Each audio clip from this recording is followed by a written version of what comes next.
sir kale aan kuu sheegaya arrin kaloo sir ah baan kuu sheegaya arrintaas xafido arrintaas inta aad nooshahay akthir an-nawaafil salaadaha sunnayaasha abadso maalin kasta intii aad sunna tukatay xisaabi habeenkii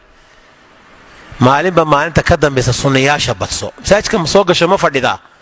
salaadii lama gaarin soo maaha wixii dee raatib ahoo meel ku isman waa gaar laakiin sunnayaasha iska badso waa iska fadhidaa hadda maqrib baa tukatay sunnihii ka dambeeyaa tukatay waa fadhidaa haddaadan markaa cashar dhegaysanayn masaajidku cashar ka jirin oo aad cashar markaa dhegaysanaysaa laakiin haddaad iska fadhido cishihii sugayso marba kacoo 2 rakcadood tuko marba halkaa tag 2 rakcadood iska tuko haddana xaggaa tag 2 rakcadood tuko jimcaha masaajidka ma soo gashay goor hore quraan ma akhristay xoogaa kac 2 rakcadood tuko intaan khadiibku soo gelin isku day ilaa 10 rakcadood inaad tukatid isku day salaada casar ka hor marka la adimo intaan la aqibin 4 rakcadood iska tuko salaadaha sunnayaasha badso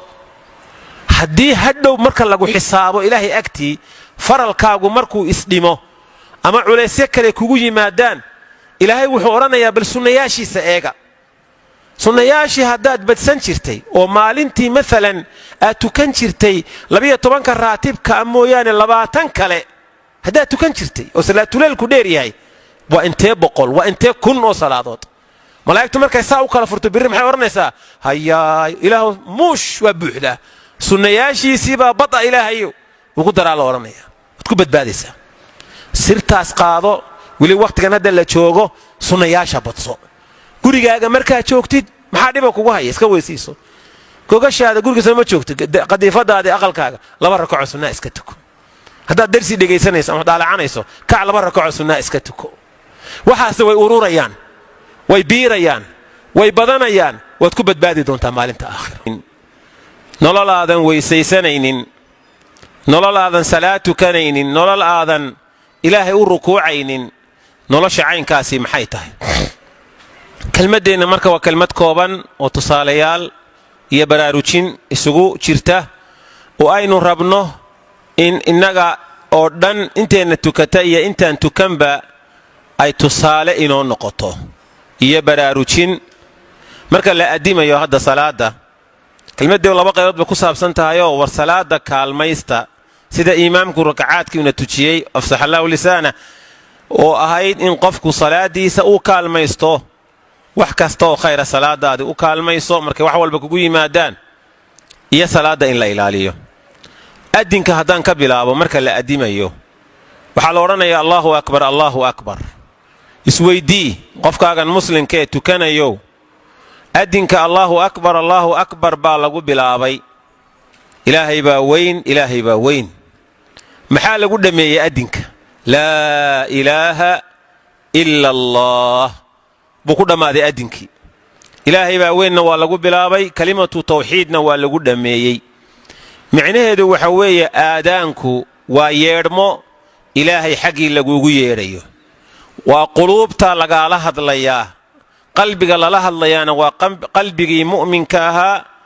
naftii jannada doonaysa ilaahu dhawaanshihiisu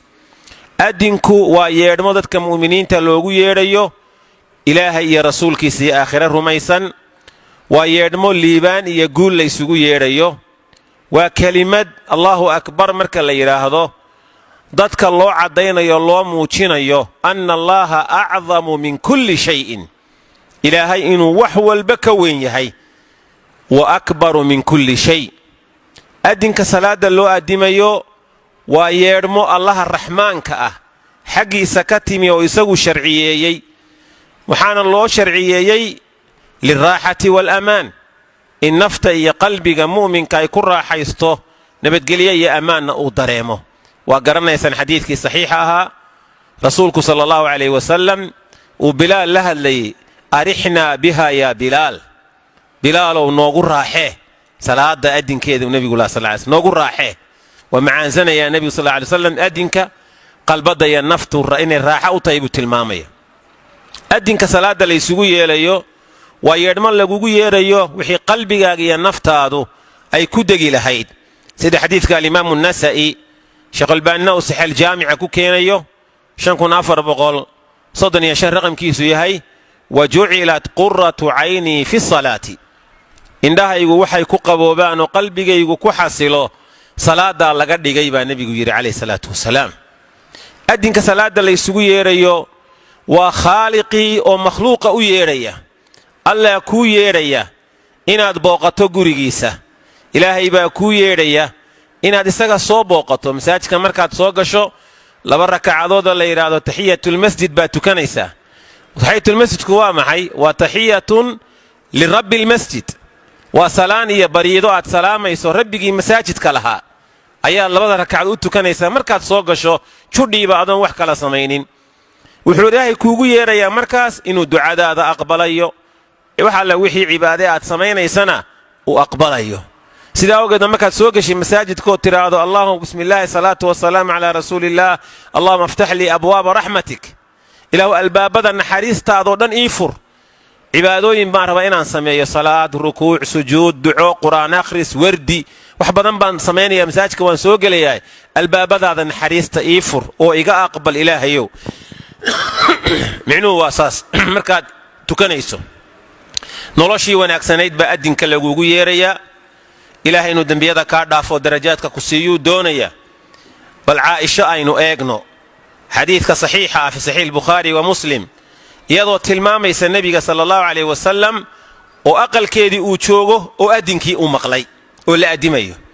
caaisha maxay tihi radi allahu tacaala canha? waxay tidhi kaana idaa adana almu'adinu wahaba. kaana idaa adana almu'adinu wahaba. haddii mu'adinku adimo waa boodi jiray nebigu sal alla alay wasalam.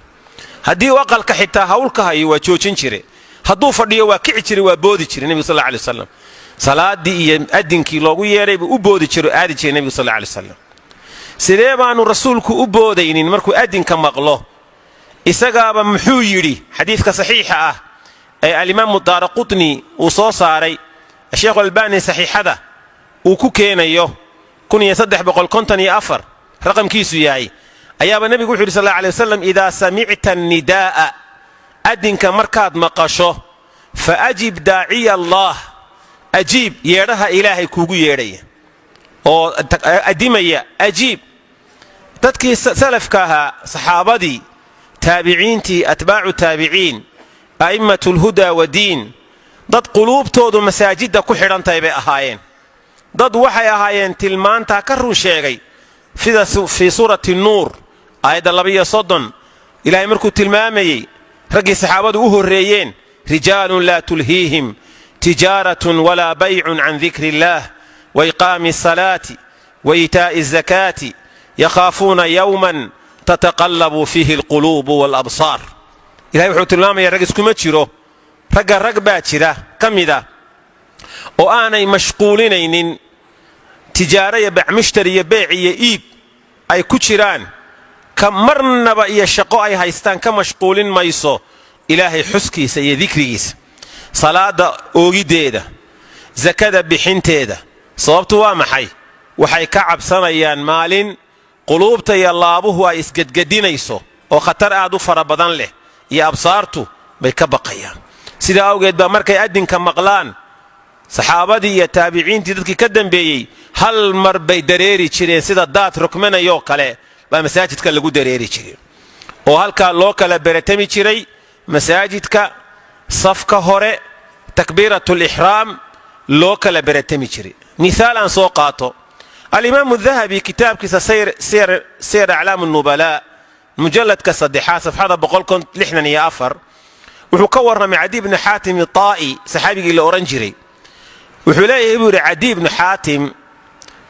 waxay ahaa carabtii, wuxuu ahaa carabulqasaasina oo kiristaanka ahayd ee soo muslintay buu ka mid ahaa cadi ibnu xaatim taa'i. cadi ibnu xaatim baa wuxuu leeyahay maa uqiimat isalaatu mundu aslamtu ilaa wa ana calaa wuduu'in. salaad lama aqimin faral ah laga soo bilaabo xilligaan muslimay anigoo weyse qaba mooyaane. salaad waxaa la aqimi jiray anigoo weyse qaba. mithaalka labaad, caamir ibni cabdillaahi ibna zubayr ayaa wuxuu maqlay, cabdillahi ibna zubayr wiilkiisii wey, taabiciinta ka mid ahaa, adinkii oo loo adimaya salaada.